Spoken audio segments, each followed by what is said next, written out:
What is up, PE Ninjas? My name is OJ and welcome to my village of PlayerEssence, where you can get the latest Nintendo Switch and gaming news. So let's go ahead and jump right into this one. So we're going to be talking about Capcom today, because big news have come out about the price of the Nintendo Switch dev kits, how Capcom worked with Nintendo in order to get the MT framework on the Nintendo Switch, how Capcom actually made suggestions to make the Nintendo Switch better when it comes to resources, and much more. This is very interesting, and I'm going to go into a little bit as far as how people were jumping the gun when it came to certain stuff, because Capcom is looking to bring AAA titles to the Nintendo Switch like Resident Evil 7. So let's go ahead and get right into this here. So the following comes from Nintendo's Masaru Mitsuyoshi, who held a joint session with Capcom's Masaru Iijun about the Switch, and I probably butchered those names, sorry about that, guys. Alright, so let's get into this here. The Switch dev kit costs roughly $450 to $500. Originally, the Joy-Cons were still in research phase and weren't included in the explanation document. Capcom said that there was only a touch panel form factor and nothing like the Joy-Con. Capcom wasn't sure in what way the device would be portable, but saw how things worked once the Joy-Cons were revealed. Hardware specs for the Switch focus on high performance and low power.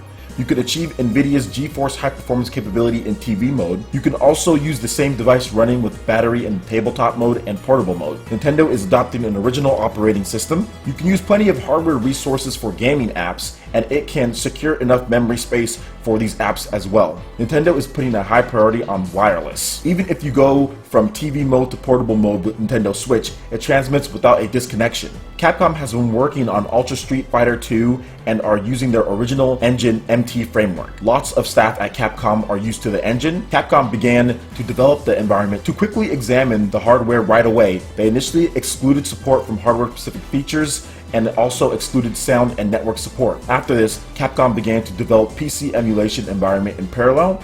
Nintendo provided a GPU emulator which is capable of recreating the same shaders of the actual console on PC. The Switch version of the GPU emulator is enhanced, so it was easier for Capcom to create a PC emulator. It's very easy to do iterations on PC, so the advantage of preparing a PC emulator is quite big. 1 month was used to understand tools, development, environment, and the SDK.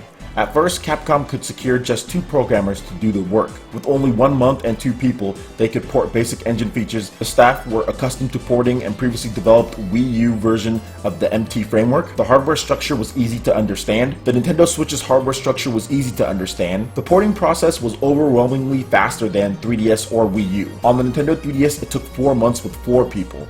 On the Wii U, it took 3 months with 5 people. The hardware structure was very easy to understand, and it also had similarities to Wii U. Capcom had told Nintendo that the initial planned memory space wasn't enough. Capcom's request was accepted, and the memory capacity became as per to their expectation. There was some talk about whether they should go capacitive or pressure sensitive with the touchscreen. The situation was considered based on the associated costs. To examine the situation with the CPU clock and power consumption, it is necessary to have a high load application. During the early development stage, there are not many environments which fit that need. Since Capcom was able to get a grasp on the Nintendo Switch in just a month, Nintendo offered Capcom to work on the task. Nintendo and Capcom collaborated using each other's specialties. Nintendo and Capcom built a trusting relationship while going through a trial and error process. The Nintendo Switch's SoC power consumption takes a bigger toll on the GPU than the CPU. Capcom asked Nintendo about implementing a feature to adjust the GPU clock corresponding on scenes. Nintendo said that even if you lower the clock, the overall process time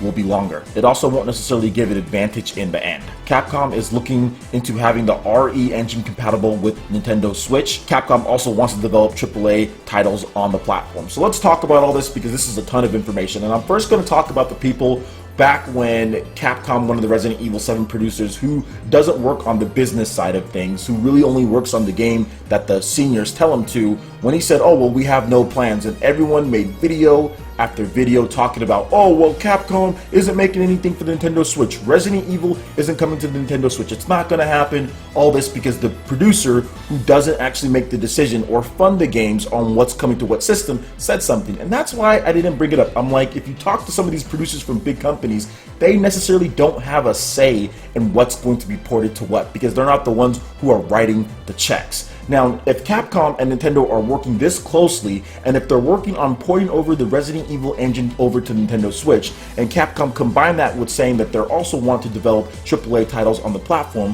what do you think is going to happen? yes, Resident Evil is going to be coming to the Nintendo Switch. Whether it's Resident Evil 7 with all the DLC later in the year, or it's the Resident Evil 2 remake, we're going to get Resident Evil games on the Nintendo Switch. You know why? Because Capcom will be knocking out two birds with one stone. Last generation they developed on the Wii U and the Nintendo 3DS, and I think that caused some problems for them. This time, you get one system that can do both. That is a huge thing for Capcom, especially in Japan.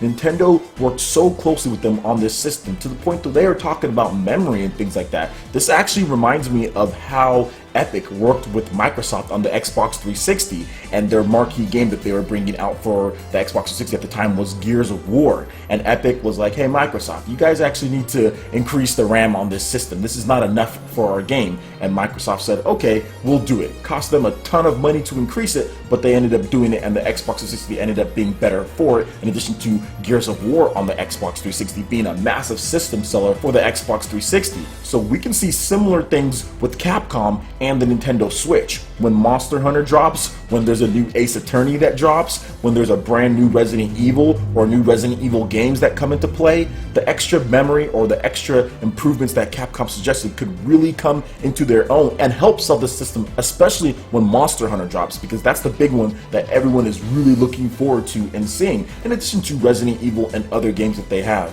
This close relationship shows that another thing, people were always saying, oh, well, Nintendo's not listening to third parties. Well, this is undeniable proof that Nintendo is listening to at least one third party, and a big third party at that rate. I remember when I made videos saying, hey, Nintendo is listening to third parties this time. We're hearing these things and people are like, oh, well, don't just talk about it, show it. Well, this is actually showing it here to the point to where Nintendo actually took their advice when it comes to certain things, and they work with them so closely on this hardware. I would expect, guys, that we're going to see a lot of different Capcom games on there. Remember, this is a brand new platform. Gamers are very fickle and they're just not patient. When something is announced, they want to see every single game be announced with no surprises. They want every single game at launch, and they don't care how the pacing of it is. But if there is droughts, they'll complain about that. But they want everything in every single month in games that they can't even afford every single month, that they have no plans on buying. So guys, we just need to calm down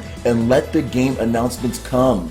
Let them come throughout the year. We do not need to know every single thing and every single third-party game that's going to come to Nintendo Switch on day one, nor do we need that. So that's why I'm trying to caution people when you hear these stories, oh, we have no plans to bring something to Nintendo Switch. That doesn't mean it's not going to come to the Nintendo Switch. Remember, especially Japanese developers, they don't cut the checks for themselves. The publishers cut the checks, okay? So if you're asking a developer if their game is going to come to Nintendo Switch, if they're not indie, then you're probably not going to get a real response like, yes, it's going to happen, or no. You're just going to get like a response like, well, we're looking into it, or maybe, or I don't know, possibly. They do not know. So with the whole news that Capcom is looking into having the Resident Evil engine compatible on the Nintendo Switch, I don't think it should be a problem, considering they did that on the Wii U, and considering that even if you look at the new Resident Evil game, it runs at 1080p 60 frames per second and pretty much has performance stable across all the platforms it's on at this point,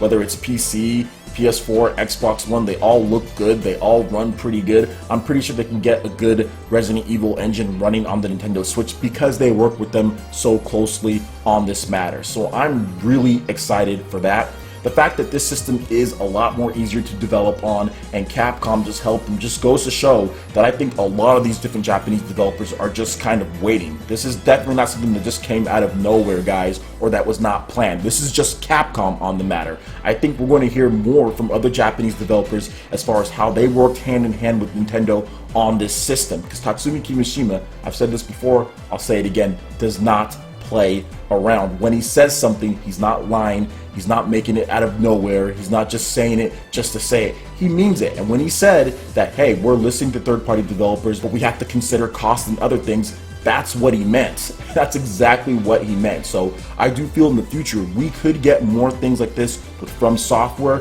maybe another thing like this with Square Enix and other developers who have worked with Nintendo on the Nintendo Switch and that are bringing games out. I think Square Enix would be a good candidate to be next, because I would like to hear the development path that Project Octopath Traveler took to get on the Nintendo Switch, and the confidence that they had bringing a new IP and not bringing something like Bravely Third to the Nintendo Switch first, instead going with a brand new IP with this retro feel. So I do feel that there's a lot more third parties to talk to on this matter, and I do feel that we should be getting more announcements. Now, don't get me wrong, I don't think that the Nintendo Switch is going to get every single Western game and every single game out there. I think it needs to prove itself first with sales, and Nintendo definitely has the big guns coming out in 2017 in order to do so.